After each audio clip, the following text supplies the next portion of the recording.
ground barriers for his team, and then we have Siphons on Roadhog this time on a tank. So here we go. They've decided to set up on the bridge on the left side. It looks like Symmetra throwing those orbs. So this is why she's good against Reinhardt. That orb will go through the shield and can damage him through that shield. But look at this. Look at the cheekiness right now. That Reinhardt was using the car to block off that poke, and he charges forward. And look, there's actually some fighting going on over there. Let's see. Let's have the camera pan over. And it looks like the Mercy is actually choosing to do the damage boost. And you can see that because the different colors are going to show you. The green one is the heal, the white one is the damage boost. And so if you're seeing the damage boost, that team fight is probably going really well for that team. It was an interesting move, sneaking around back into that courtyard to bring the fight into there. It allowed the Reinhardt to kind of push the payload around that first corner, which is kind of a pseudo bottleneck. Usually it's given up for free, but just in case, that gave them the leeway to be able to get around that first corner with ease. Yeah, and I'm just now noticing that the Xing is also on McCree, and they have both been absolutely wonderful on this character, and I'm really excited to see what kind of things that they can do. I know after this I'm going to be playing a lot of McCree. I feel a little inspired myself. The McCree play today has been impeccable. Wow, B-Belt going down. Oh man, look at this Kamehameha going down. He takes down Ultimate Zero, and a Deadeye there. Doesn't take anybody out, but does help out. Siphons takes out the other Zarya. 3 kills, 2 for Sands for Blue, and it looks like Red is going to lose this fight. Good work by Kamehameha putting up that shield there, negating most of that Deadeye, because he was lined up for some easy pickings, fishing a barrel there with that ultimate. Yep. So we get to see that Reinhardt throw his E out, try to assert his dominance just a little bit. We're flying through the world, getting to get to see the blue team right here, try to defend this payload. That Reinhardt shield is so good at this choke point right here.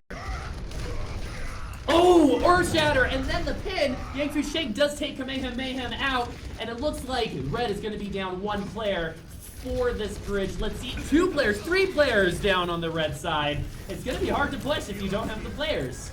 And it all started with that Cat on Mars winning that Reinhardt on Reinhardt battle, and after the tank went down, there was nothing left for Cloud9 to hide behind.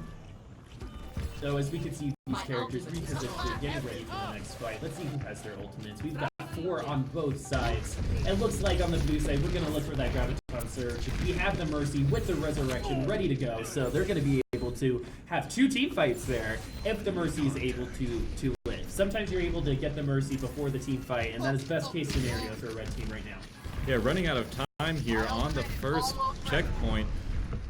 Cloud9 needs to be sure to take out that Mercy so that they can extend their fight without Fraudulent 6 doing the same. That could be their only chance. I think Earth Shatter just came out, and then the Transcendence follows that. Graviton Surge follows it right after that. Look at all of these ultimates going out. Look at the craziness, and it looks like Red is going to take advantage of the discombobulation of all of those ultimates and all of those visuals going on at the same time. Smoke TV taking 2 more people out on that, but we do get the Red, so they're back. All those ultimates didn't matter because the team came right back to do it again, but the mechanics and the pure gameplay of this red team making sure that they get the advantage once again, even post Mercy ultimate, and 5 of them, 1 just died, but 5 of them being able to survive that fight.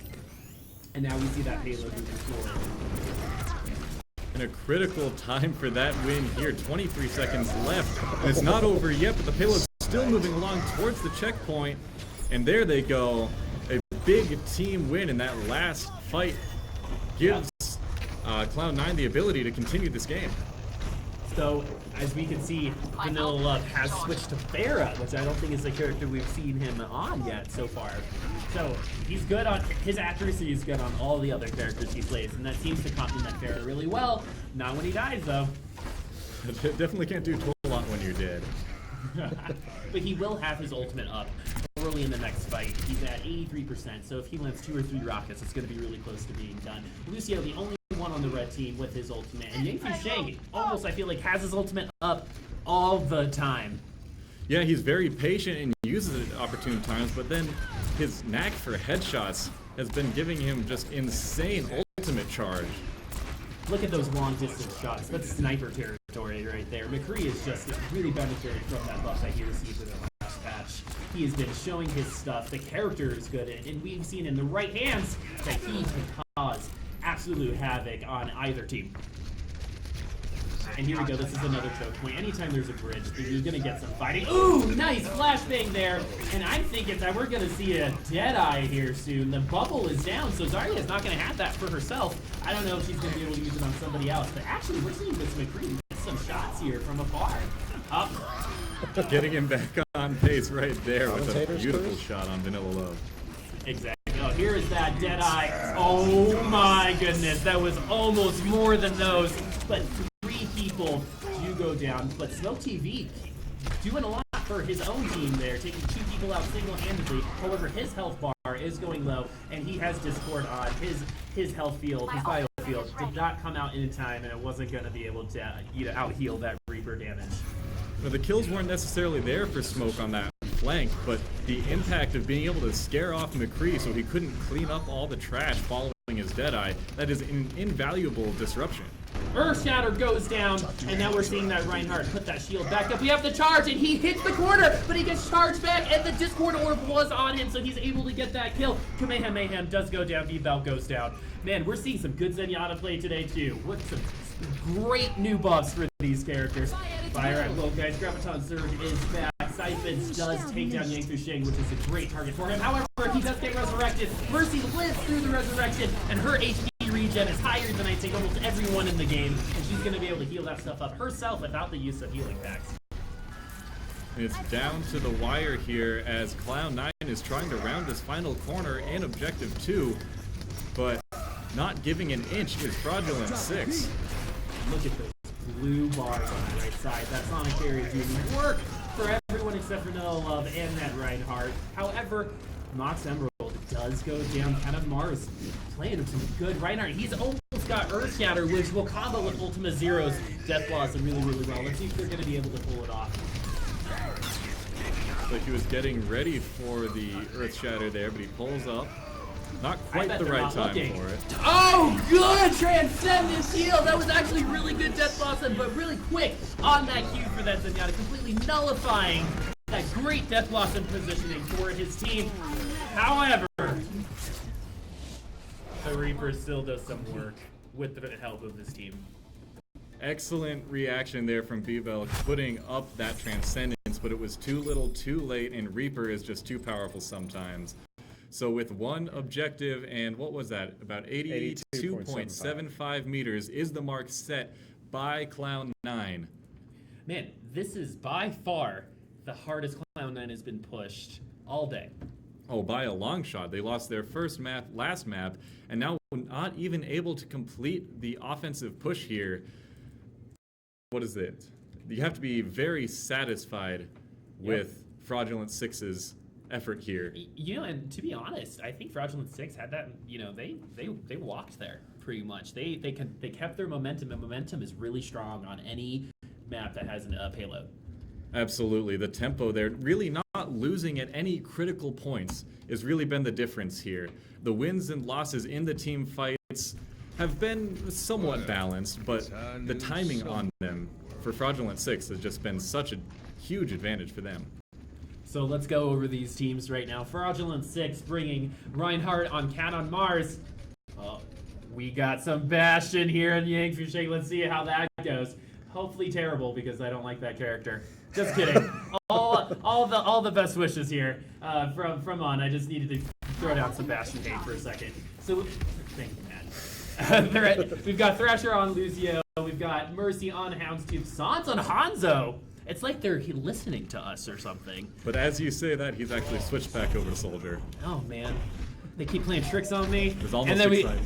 And then we've got Ultima Zero on what I believe is bread and butter, that Reaper. Smoke TV on 76, Vanilla Love on McCree. That's always fun to watch. Kamehameha Mayhem on D.Va. He's probably one of the better D.Vas we've seen today. Mox Emerald not on Lucio, but on Mercy. Maybe the opposing team's Mercy showed the value there. And we've got B-Belt on Zenyatta. I think he's pretty much strictly played Zenyatta and Mercy today. And Siphon's on Reinhardt, in which he struggled on a little earlier today. And another last-minute change from Sans puts him on D.Va, but very predictably you see the Reinhardt, Mercy, Bastion combo there on top of the payload, and it gets him up towards that first choke point, but no farther than that. Yeah, and we got to see how strong D.Va's gun can be, especially against characters like Bastion that can't move. That's one of the underrated things about D.Va. She has so much surprising damage output once she's no longer in her mech. Exactly. Oh, good charge there. So that charge can be really good to pin someone in the corner to make your infinite ammo hit infinitely until they are dead. So when you see that D.Va do get out of her mech, Ultima Zero, Yankee Shake coming up with 3 kills for that blue team. And here we go again, putting on a clinic against a really good team, Cloud9. And this little break here gives them the opportunity to reset, although they have abandoned the Bastion strategy. So we will no longer see the turret being carried along by the payload. And we do get to the next checkpoint pretty fast. They have a lot of time to get to that 82.75, the part where they need to go. Earthshatter goes down, however, McCree is able to take Siphons down before anything happens, but he himself is taken down by Kamehameha with that ultimate, and Kamehameha has been so good with that ultimate. That buff there has made that ultimate one of the best in the game. Death Blossom does nothing. Soundberry goes down for blue. Graviton Pulse goes down and is very effective. Vanilla Love taking 2 people down. Not only is he a good McCree, he is also a really good Zarya. So there's a little stall here for Fraudulent 6 at this first checkpoint. Well, still waiting to get through that gate, but they have an opportunity here to reset, regroup, and re-push on their attack. So as we move forward here, the payload is what's important, right? But you've got to make some progress on the opposing team, right, to move that payload. You're looking for 1, you're looking for 2 kills. With the Mercy, you're going to have a second life.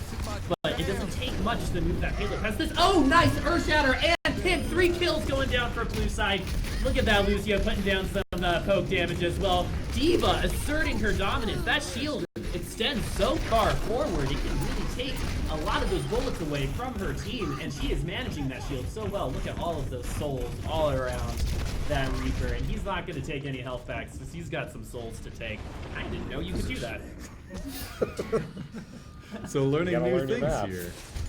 Yeah. And it looks like Ultima Zero, we've seen him be effective up on top of that bridge before. He drops down early before he has Death Blossom ready. But now look at that control. He saw that bubble come out and he stopped. Very heavy play, Ultima Zero there.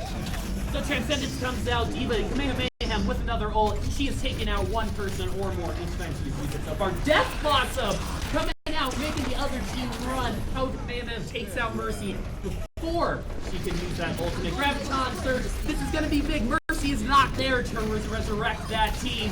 However, it does not seem to matter because Blue has got this under control so far. We have seen this Reaper very, very accurate. I would be very curious to see what his accuracy was on that weapon. Reaper is we could look it up. just been incredibly, Ultima Zero I should say, and extremely impressive on that Reaper. He seems to never miss. And play of the match going to I Vanilla. think this is that quadrupel we saw earlier. Oh, it'd have to be. Alright, here we go. So right now we're seeing that there's 4 people down to red. Vanilla Love is about to throw the surge. He gets 1, 2, 3. We didn't get to see the 4th one, but she did get it in the end. And that's how you play Zarya. But another big win for Fraudulent 6, taking the second map straight. And that damage output, 15,000 from Yang Fu Shang. You know, and we've been talking about Vanilla Love's McCree this whole time, right? But we got to see that Yang Fu Shang's McCree, 15,000 damage. That is impressive. Absolutely. The McCree play all around in this tournament has been phenomenal, and it seems like he's back. There's no other way to say it. What do you think that? Ooh, Nepal. If this is the map we're playing, that's going to be amazing. It's going to be a new map. It is Zenyatta's home map, and I do believe he is very good on that. But what I was saying earlier, McCree. We've been talking about a lot of McCree. We've seen him show up on those top damage there on those place cards. Is he too strong?